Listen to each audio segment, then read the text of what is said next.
So let's move on to our next session, Programmatic without cookies, where our panel of experts will discuss different stakeholder views on programmatic outcomes and the challenges faced with going into a cookieless world. So I'm very pleased to introduce the moderator of this session, who is Travis Klinger, who's SVP of Addressability and Ecosystems at LiveRamp. And please don't forget to submit your questions for the panelists using the Q&A box located at the bottom of the Zoom window. So over to you, Travis.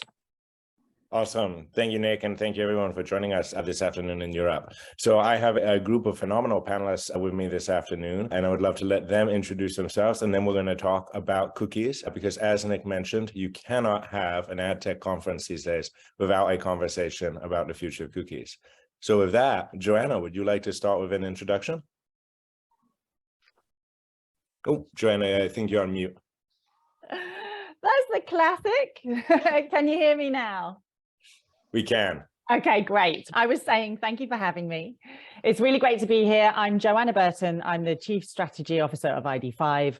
We offered a scaled ID around the world that can be used by ad tech providers to work for publishers and agencies and advertisers in cookieless environments. Great to have you. Phil. Hello, everyone. Also very glad to be here. So I am Phil. I head up marketing science for EMEA at Xaxis. Got about 10 years industry experience, most of which is specializing in the last few years within privacy, identity, cookies, measurement, all that kind of stuff. So really excited to talk about that today. Awesome. Michelle. Hi there. I'm also very happy to be here and join this panel. I'm Lynn. I head up the data science and insight research, measurement, and planning teams for the Bloomberg Media Sales Organization. Good to have you, Michelle. And Amina. Hi, thank you so much for having me. My name's Amina at Xandr. I'm a solutions consulting director. I've spent the last few years talking about identity and cookies and spending lots of time with our publisher clients talking through these things. So glad to be here. Awesome. So we've got an amazing panel today. We have a few questions, but also please type in questions in the Q&A and we will try to get to those as well. So we decided that we would do this panel a little different. We always start cookieless panels talking about activation and reach and frequency capping. But one of the things that is most impacted by the end of the cookie is actually measurement and how marketers track conversions, performance, and then use those insights and analytics to actually optimize their audience tracking. With the end of Chrome, we are going to see many of the tools that marketers use, whether those are conversion pixels for the walled gardens or conversion pixels for the open web, are going to be disappearing. So a big question, in addition to how we'll activate, which we'll cover here in a little bit, is how do we measure in a cookieless future, and how do we make sure that we're seeing performance? Phil, do you want to kick us off? Yeah, of course. Like I've said, this is a real topic close to my heart. There's a lot to say here, but in terms of measurement, I would say that there's a real need there for businesses to think broader and more fragmented in terms of what they do and how they measure. Whereas in the days in the past, we might have relied on like a single attribution tool, for example, that uses impression level data to model back incremental impacts. Now, with the death of the cookie, obviously already in Safari, and then beyond that, we're going to see within Chrome, we're much more reliant in terms of thinking both short-term, medium-term, and long-term. So from a short-term perspective, there's a lot more going on there in terms of in-platform optimization, data-driven models, Google modeling with things like GA4 to make that real-time decisioning. But then there's a real need there to layer that with incremental testing, lift testing. So using that to essentially tell you how accurate your model data is within that short-term perspective. And then the third layer to that is in terms of long-term, so thinking about marketing mix modeling, econometrics. There's a lot going on in this direction at the moment, and we're working on some initiatives to make more granular so that you can actually use it as a better optimization tool as well. But it's really having a consistent measurement framework across these three levels, essentially joined together through that lift testing in the middle, which makes you be able to stand up that measurement strategy in the future. So it requires difficulty and change, and there's a cultural consideration there. But I feel that's the only way that we can move in that direction. And there's also things like lifetime value, like purchase intent, more complex metrics that clients are demanding. And that obviously adds an extra layer of complexity there. But yeah, through advanced data science and measurement, we can reach a point where we're able to offer those kind of KPIs without the use of that user level data. Right. And I think that a lot of makes sense there is you start with something small and then panel out from it Joanna, you working in the identity space may have a slightly different angle on this. Would love to hear your perspective. Yeah, I agree with what Phil says, and he certainly is able to add the data science on top. But what about just knowing who's been exposed to the advertising in the first place? I think that's fundamental, it's critical. It's certainly easier in digital than it is on broadcast television, broadcast radio, or knowing who's reading magazine and which page, etc. So we've got the foundation there. The legacy use of the way to identify a user and understand whether they've been exposed to an advert on web, on desktop display. I think it's really established. Universal identifiers are established in that environment, so you can use an alternative way of understanding in cookieless, by which we mean, you say you have to have a cookieless panel, but we mean in areas without third-party cookies, which is the standard way that the digital advertising industry has been used to identifying individuals and understanding who was exposed, etc. So there's a universal identifiers available on the web. But what about when it comes to audio and video? The same technology can be applied. And then, as we were hearing from the previous panel, there's a growing use of connected TV, and it's certainly an area that I think we're going to hear loads about today and at other conferences. So more and more TVs connected digitally, which means that we can use similar techniques to understand who was exposed to the ad and then adjust our investment into those areas or frequency cap into those areas. So a universal framework to connect who was exposed to the advertising in TV. I think there's ways to do it now that are fragmented. Maybe they depend on the individual TV manufacturer or the individual platform, but we need a universal standard in those ways. And similarly with mobile, so being able to have a universal standard to understand who was exposed. If you can connect all those three together, you can have actually a more privacy compliant framework, not sharing data about the individuals, but being able to analyze and increase investment into those areas, and then even being able to increase investment maybe per person or per household using that overarching framework.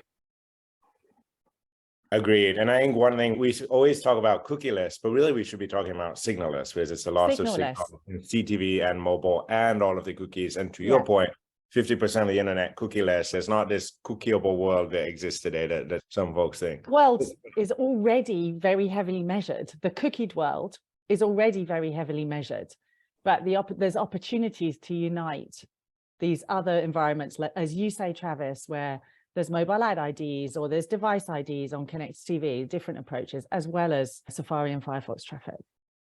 Yep, absolutely. Michelle, looking at it from the publishing, obviously your marketers wanting to connect with your inventory, want to be able to prove that your inventory performs better than others and that they're able to get full transparency and ROAS. How do you think of measurement?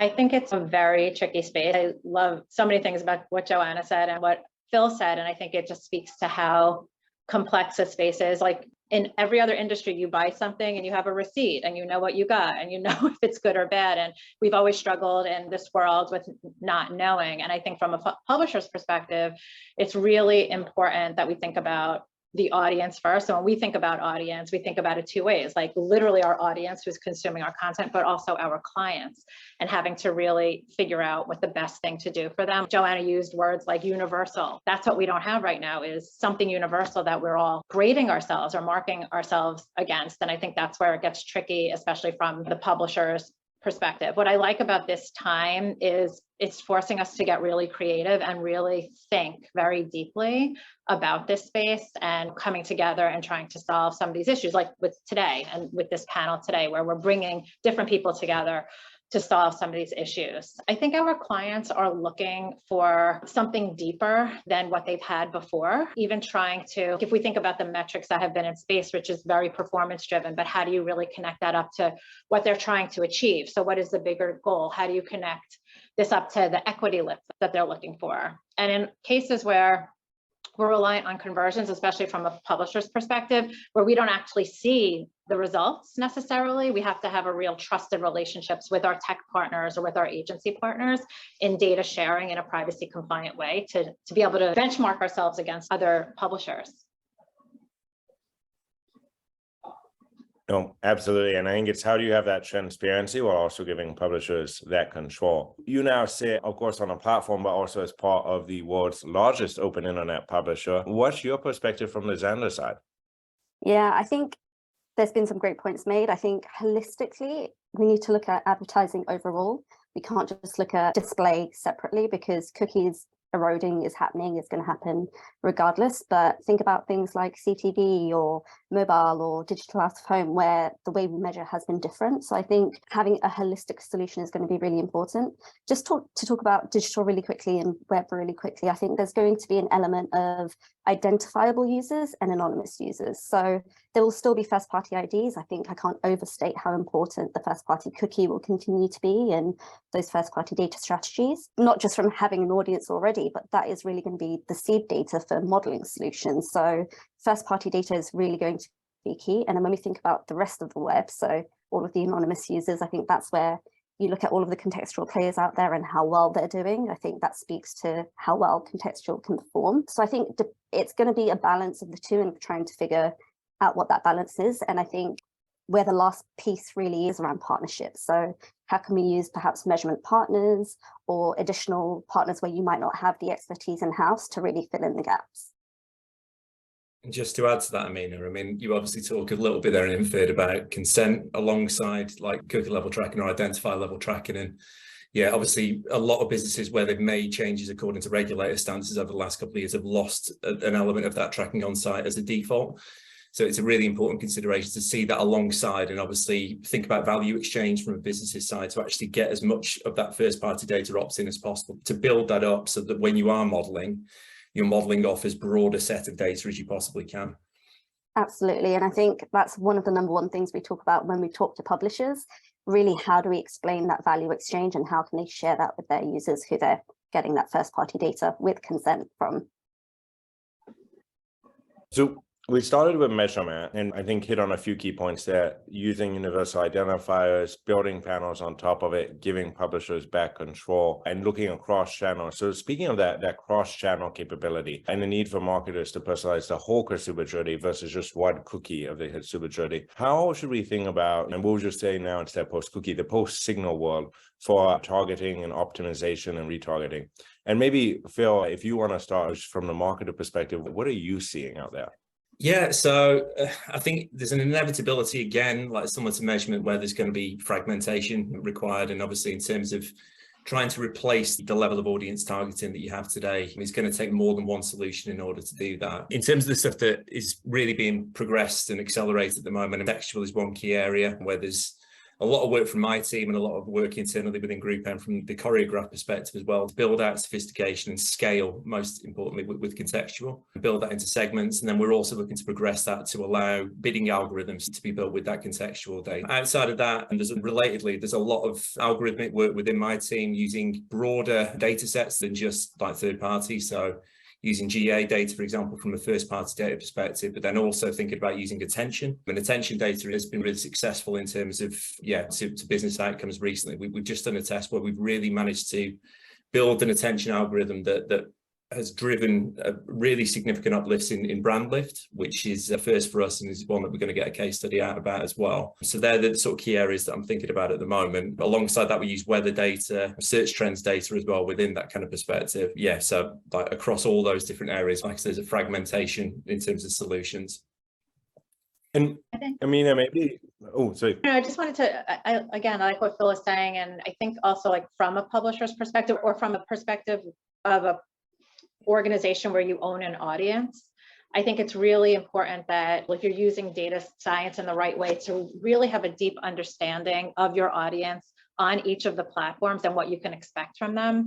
Because I think one of the mistakes that I see is trying to hold like each visitor to the same standard of a specific metric, even though their experience on purpose, even in terms of that value exchange, is curated or different depending on what platform you're talking about. So I think this, again, gives us an opportunity, I think, to go a little bit deeper and to apply more critical thinking as it applies to the measurement and even the benchmarks that we're setting or the overall objectives of that measurement or of that cross-platform journey expectation. Agreed. And so you are the platform that has to execute on this and use all of these signals, or in some cases, the lack of signal, to make the decision. How are you approaching this? I think there's two elements. I think there's obviously the element of taking all of these signals and figuring things out in the back end to come up with a bidding algorithm. There's also a simpler way of looking at it. And I was quite pleased to see that curated marketplaces had come up in the first conversation as in the ADX report. I think it's a great way to use technology that already exists to simplify this problem, because with a curated deal, you're really looking at already having the inventory, already having the data, so you know the performance is going to follow. So I quite like the idea of using technology that exists to solve for a problem like this. So I think that's something I've been really excited to see take off, and I think it was really, really great to see that proven in the IAB report as well. Yes, I know that's been a focus for you guys, and I think more interested to marketers as well. We've seen over the years more and more PMP-like buys versus the pure open exchange. Joanna, I think you have, on our prep call, you mentioned you had a couple of examples maybe you could share of where marketers and publishers are leaning in and looking at it as an omni-channel activation play. Yeah, sure. So I think that it's really important to have this holistic approach, to have this universal global approach. Any solution should be able to work in Asia, the US, Europe, but also be able to work across multiple environments and multiple channels. But what I'm seeing a lot of from a cookieless perspective that is straightforward targeting and retargeting. Targeting a sector of auto intenders or retargeting users that were just on a website and then are now available on the open web, but in both scenarios are using Firefox or Safari or a browser where where third-party cookies are blocked. So one example I think that's been very public is we work with IBM around the world. IBM uses MediaMath as their global DSP around the world. And IBM is able to create an ID for every user that visits their page, regardless of whether they're using Safari, Firefox, or a browser that does support Chrome, or regardless of whether it's mobile, etc. And then retarget those users on the open web. So for many advertisers like IBM, this is really useful. IBM doing it that way was able to create a segment of 1.4 million unique users that had been to their website using Safari and Firefox and then gone to a premium publisher website and also using Safari and Firefox. So being able to target that way. It gives massive increased reach for many of the brands that we're working with, but it also very often gives them a much better share of voice because there's less DSPs bidding in these environments where there are no traditional signals, where the traditional signals, to your word, Travis, are not available. So they're able to get a super low CPM. IBM in this case was able to get much lower CPM in Apple iOS than they were in Android, for example. So what I'm seeing is being able to target in this way or retarget in this way is driving really good results for brands and advertisers and their agency partners at lower CPMs with more share of voice, which is interesting given the research we saw earlier. If brands are thinking and agencies are thinking they're planning to spend less in 2023, maybe they'll look to spend it in a more efficient way and increase reach at lower CPMs. Absolutely. And something we just did a survey we'll be releasing soon where brands are planning to increase the amount of addressable spend. So overall spend, they may be looking to take down with the recession, but we found that recessions drive more addressable and measurable spending. So, yeah, more innovation. When your budgets are constrained, you always get innovation. Exactly. So we've talked about the post-cookie solution or post-signal solution, and there is no one silver bullet. So I think in this panel, we've touched on contextual, we've touched on first-party cookies, we've touched on universal like identifiers, and we talked a little bit about cohorts as well. It seems that almost every day there is a new solution for the end of the cookie or the end of the signals on the web. And I think as an industry, probably our biggest concern with all of these new solutions is while the innovation is incredible, we want to make sure that this is done putting consumer trust and privacy first. So maybe, Michelle, starting on the publisher side, how as an industry should we think about all of these solutions in the context of data privacy and making sure that they are sustainable and will stand the test of time? That's a big question. I think from our perspective, we're only as good as our audience. We're only our audience. It's our greatest asset, and it's really all we have as a business. So I think respecting that privacy, making it privacy first, there's no other option. I think we had a lot of years where maybe this was a gray area, but now I feel like consumers you see it in the ones who are consenting, the ones who are saying it's okay. And I think we really need to think deeply about those signals, those different types of signals that they're putting out in terms of the experiences that they want, what that value exchange is. We are collecting a lot of first-party data at Bloomberg, but we're being very choiceful and privacy compliant, obviously, very choiceful in terms of what we will ask for. I know before there was a comment about getting as much as possible within reason, and we ask for, there has to be that value exchange back. So it's never a nice to have. It's always, you're going to give us this and we're going to curate an experience for you, customize an experience for you, make everything better for you because you've given us this piece of information about yourself that's so valuable, but nothing, just no nice to haves, I guess is the way to say it. I think that's exactly what the future looks like, is that trusted value exchange. I was having one actually with Bloomberg last night, watching the election results, where I was logging into your site to be able to see the US election coverage over here. Amina, maybe share your perspective. You, I'm sure, get pitched an identity every single day or a new cookieless solution. How do you evaluate those?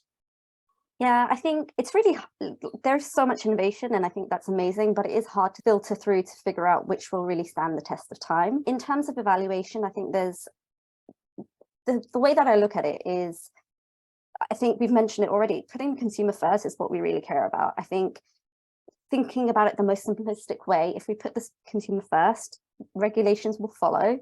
And it's using consumer as a North Star. And I think that's the way we like to think about it as well. Like when we're evaluating these solutions, what does it mean for the consumer and what does it mean for the value exchange? I think we're a marketplace at the end of the day, so we build to connect. So it's more a matter of, are these solutions doing the right things? I think also being really connected to trade organizations, governments, regulatory bodies are going to be super important as well, because no one company can decide how this work plays out. We really need to be super connected. So I think in summary, it's going to be a combination of really all working together to figure out what the future should look like. I would agree with that. And industry organizations like the IB, I think, taking a central role on that. Joanna, maybe your perspective as an identity provider, what are the core principles that you think others should stand by? Yeah, so I think privacy and consent is non-negotiable. It's interesting, in your question, you talk about first-party data, consent, contextual, cohorts, identifiers. So some of those things can be grouped together. So there'll always be an audience that wants to be anonymous. And for those, it's potentially contextual targeting or cohort targeting. I can't really speak to that from an identity point of view.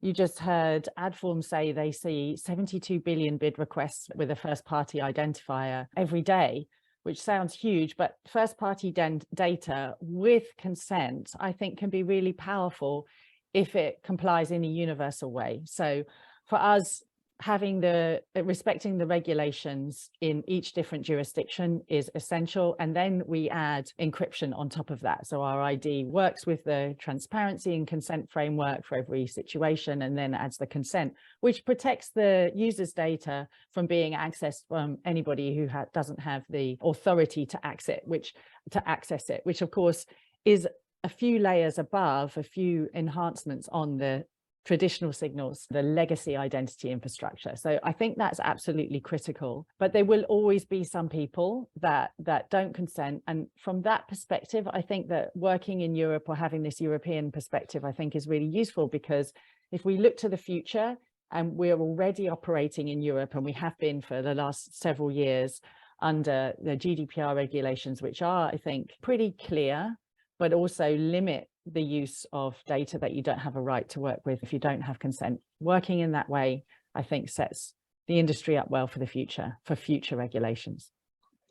I would agree. I think we often in the US, we look at Europe and we are like, this is the future of what's coming worldwide. Phil, maybe just real quick on how marketers should evaluate these solutions from a consent process, and what can marketers do to make sure these solutions are leaning into trust versus developing ways to subvert trust?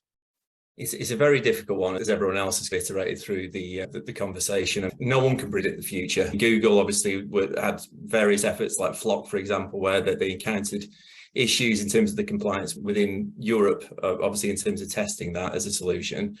And it's unfortunately going to be part of the course over the next few years in terms of building out stuff that may or may not in the eyes of different regulators in particular, be fit for market. But I suppose like the key things to consider, building stuff with first-party data at the core. So consented first-party data should be that currency. Obviously, based on the consent mechanism stuff that we've talked about, that means that you're going to have a shrinking pool of that first-party data, but really building and modeling out against that with data science is crucial in terms of getting ahead in the future. Yeah, so I'd say that is probably the most important thing to use, is that first party data alongside maybe aggregate level data. So some of the incremental lift testing stuff that I've mentioned up until this point is fueled by aggregate data rather than user level data. And I think that should remain privacy compliant going forward into the future when it's not down to that individual level.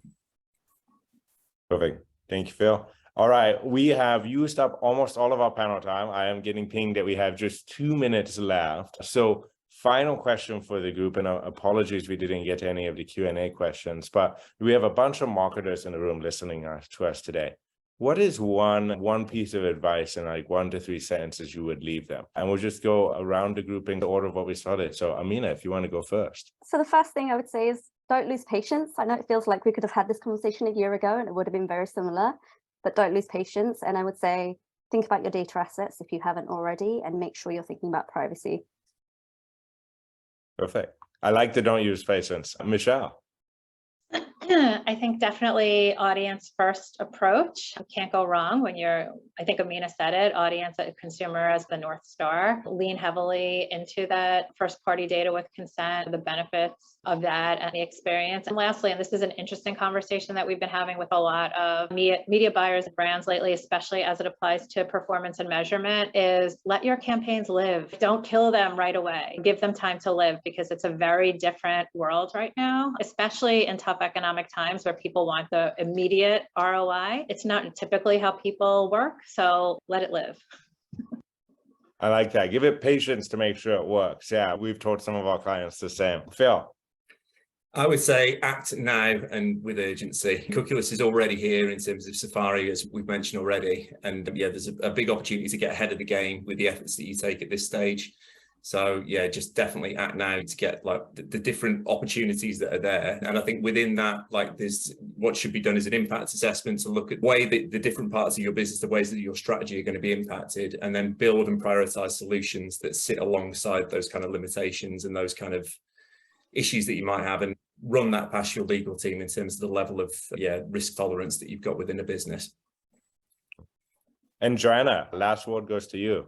Yeah, I would agree. And I would say, think of the opportunity as a brand, as an advertiser, as an agency partner, as a consultancy. Think of the opportunity to be able to reach these often high value users in Safari and Firefox, in iOS, in connected TV environments, and as an opportunity to build a framework, a new approach, a new privacy compliant approach that actually will bring a universal standard, will be better than the legacy signals that we've lost.